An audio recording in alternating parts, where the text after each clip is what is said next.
I was here 4 years ago, and I remember at the time that the talks weren't put online. I think they were given to TEDsters in a box set of DVDs, which they put on their shelves, where they are now. And actually, Chris called me a week after I'd given my talk and said, "We're going to start putting them online. Could we put yours online?" I said, "Sure." And 4 years later, as I said, it's been seen by it's been downloaded 4 million times. So I suppose you could multiply that by 20 or something to get the number of people who've seen it. And as Chris says, there is a hunger for videos of me. You know.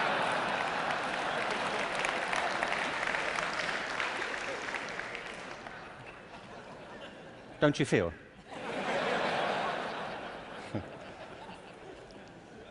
So this whole event has been an elaborate build-up to me doing another one for you, so here it is.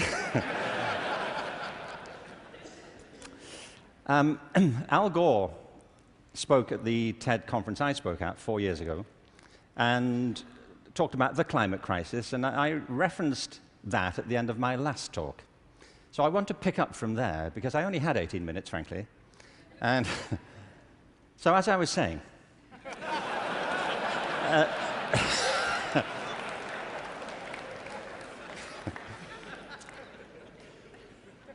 you see, he's right. I mean, there is a major climate crisis, obviously, and I think if people don't believe it, they should get out more.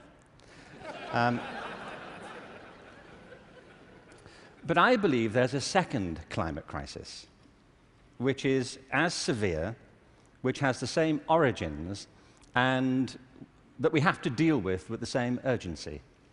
And I mean by this, and you may say, by the way, look, I'm good. You know, I have one climate crisis. I don't really need a second one. But this is a crisis of not natural resources, though I believe that's true, but a crisis of human resources.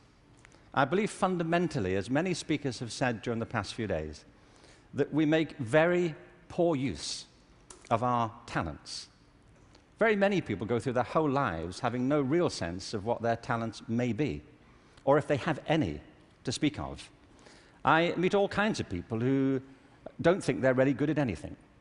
Actually, I kind of divide the world into two groups now. Jeremy Bentham, the great utilitarian philosopher, once spiked this argument. You know, he said there are two types of people in this world: those who divide the world into two types, and those who do not. Well, well, I do. And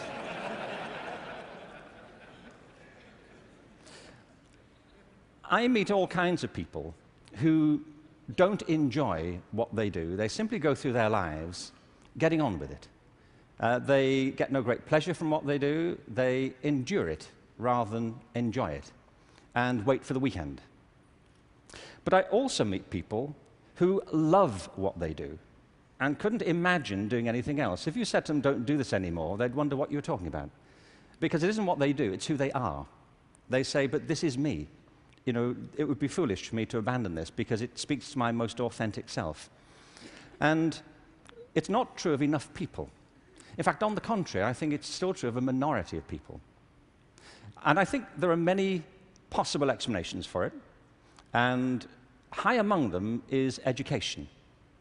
Because education, in a way, dislocates very many people from their natural talents. And human resources are like natural resources. They're often buried deep. You have to go looking for them. They're not just lying around on the surface. You have to create the circumstances where they show themselves. And you might imagine education would be the way that happens, but too often it's not. Every education system in the world is being reformed at the moment, and it's not enough. Reform is no use anymore, because that's simply improving a broken model. What we need, and the word's been used many times during the course of the past few days, is not evolution, but a revolution in education. This has to be transformed into something else.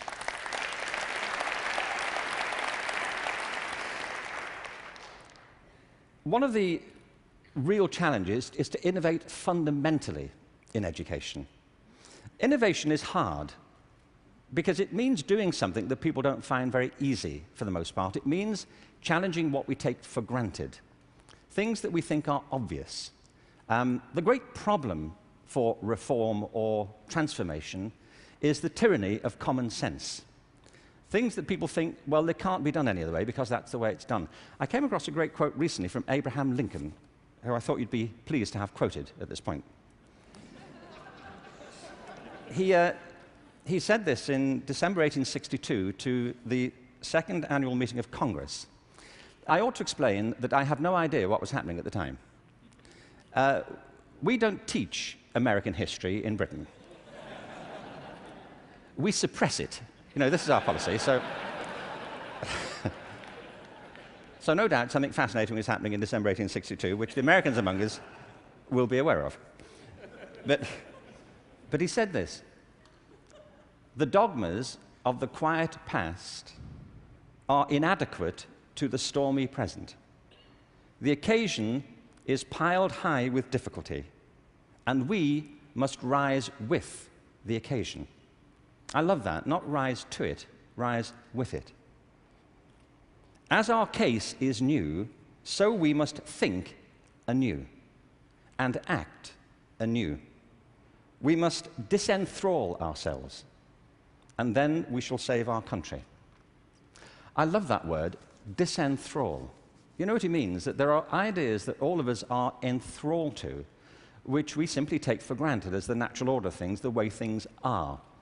And many of our ideas have been formed not to meet the circumstances of this century, but to cope with the circumstances of previous centuries. But our minds are still hypnotized by them, and we have to disenthrall ourselves of some of them. Now, doing this is easier said than done. It's very hard to know, by the way, what it is you take for granted. And the reason is that you take it for granted. So let me ask you something you may take for granted. How many of you here are over the age of 25? That's not what I think you take for granted. I'm sure you're familiar with that already. But are there any people here under the age of 25? Great. Now, those over 25, could you put your hands up if you're wearing a wristwatch? Now, that's a great deal of us, isn't it? Ask a room full of teenagers the same thing. Teenagers do not wear wristwatches. I don't mean they can't or they're not allowed to. They just often choose not to. And the reason is, you see, that we were brought up in a pre-digital culture, those of us over 25, and so for us, if you want to know the time, you have to wear something to tell it. Kids now live in a world which is digitized, and the time for them is everywhere. They see no reason to do this. And by the way, you don't need to do it either. It's just that you've always done it, and you carry on doing it. My daughter never wears a watch. My daughter Kate, who's 20, she doesn't see the point. You know, as she says, you know, like, it's a single-function device. You know, like... Like, how lame is that? You know, and I say, no, it tells the date as well. You know, it has multiple functions. But you see, there are things we're enthralled to in education. Let me give you a couple of examples. One of them is the idea of linearity. That it starts here, and you go through a track, and if you do everything right, you will end up set for the rest of your life. Everybody who's spoken at TED has told us implicitly or sometimes explicitly a different story, that life is not linear, it's organic. We create our lives symbiotically as we explore our talents in relation to the circumstances they help to create for us. But you know, we have become obsessed with this linear narrative, and probably the pinnacle for education is getting you to college. I think we are obsessed with getting people to college. Certain sorts of college. I don't mean you shouldn't go to college, but not everybody needs to go, and not everybody needs to go now. Maybe they go later, not right away. I was up in San Francisco a while ago doing a book signing. There was this guy buying a book. He was in his 30s, and I said, "What do you do?" And he said, "I'm a fireman." And I said, "How long have you been a fireman?" He said, "Always. I've always been a fireman."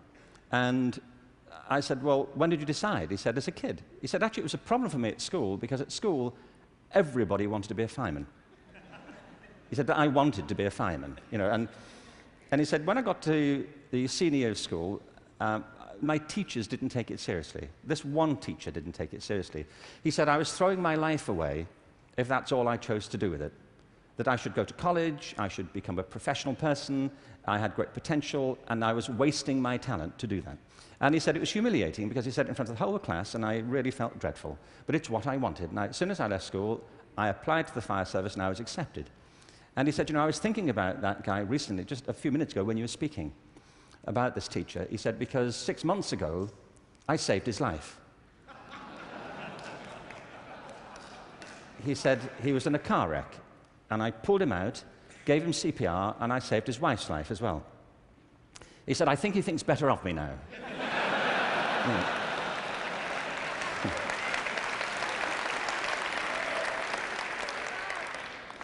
You know what I mean? Human communities depend upon a diversity of talent, not a singular conception of ability. And at the heart of our challenges, at the heart of the challenge is to reconstitute our sense of ability and of intelligence. This linearity thing is a problem. When I arrived in LA about 9 years ago, I came across a policy statement, very well intentioned, which said college begins in kindergarten. No, it doesn't. It doesn't. If we had time, I could go into this, but we don't. Kindergarten begins in kindergarten.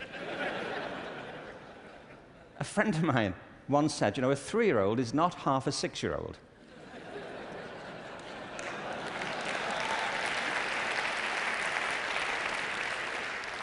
They're 3.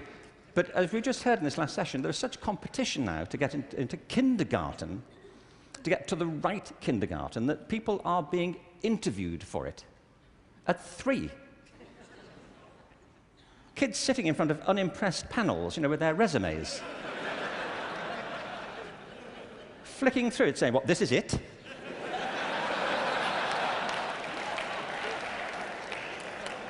You've been around for 36 months, and this is it. You know,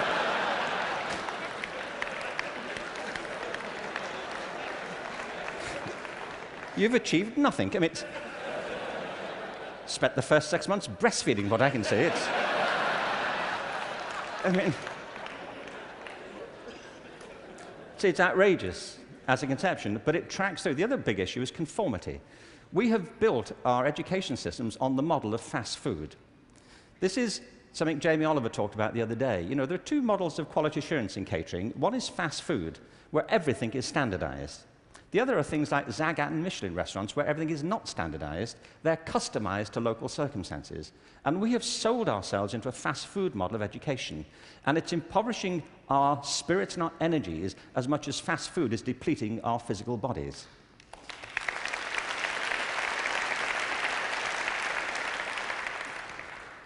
I think we have to recognize a couple of things here. One is that human talent is tremendously diverse. People have very different aptitudes. I worked out recently that I was given a guitar as a kid at about the same time that Eric Clapton got his first guitar. You know, it worked out for Eric, that's all I'm saying. You know, in a way, it did not for me. I could not get this thing to work, you know. No matter how often and how hard I blew into it, you know, it just wouldn't work. But it's not only about that, it's about passion. Often people are good at things they don't really care for. It's about passion and what excites our spirit and our energy. And if you're doing the thing that you love to do, that you're good at, time takes a different course entirely. My wife's just finished writing a novel, and I think it's a great book. But she disappears for hours on end. You know this. If you're doing something you love, an hour feels like 5 minutes. If you're doing something that doesn't resonate with your spirit, 5 minutes feels like an hour. And the reason so many people are opting out of education is because it doesn't feed their spirit. It doesn't feed their energy or their passion. So I think we have to change metaphors. We have to go from what is essentially an industrial model of education, a manufacturing model, which is based on linearity and conformity and batching people. We have to move to a model that is based more on principles of agriculture. We have to recognize that human flourishing is not a mechanical process, it's an organic process.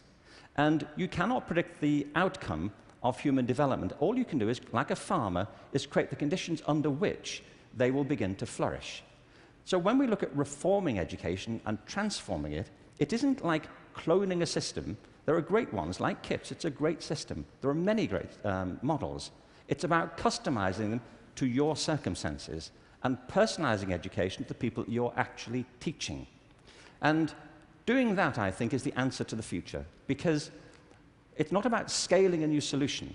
It's about creating a movement in education in which people develop their own solutions, but with external support based on a personalized curriculum.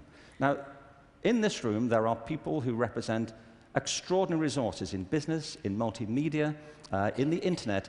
These technologies, combined with extraordinary talents of teachers, provide an opportunity to revolutionize education. And I urge you to get involved in it, because it's vital not just to ourselves, but to the future of our children. But we have to change from the industrial model to an agricultural model where each school can be flourishing tomorrow. That's where children experience life, or at home if that's where they choose to be educated with their families or their friends. There's been a lot of talk about dreams over the course of this few days. And I wanted just to, very quickly, I was very struck by Natalie Merchant's songs last night, recovering old poems. I wanted to read you a quick, very short poem from W.B. Yeats, who some of you may know. He wrote this to his love, Maud Gonne, and he was bewailing the fact that he couldn't really give her what he thought she wanted from him. And he says, "I've got something else, but it may not be for you." He says this: "Had I the heavens embroidered cloths, enwrought with gold and silver light, of blue and the dim and the dark cloths, of night and light and the half-light, I would spread the cloths under your feet. But I, being poor, have only my dreams. I have spread my dreams under your feet. Tread softly, because you tread on my dreams. And every day, everywhere, our children spread their dreams beneath our feet. And we should tread softly." Thank you. Thank you very much. Thank you very much.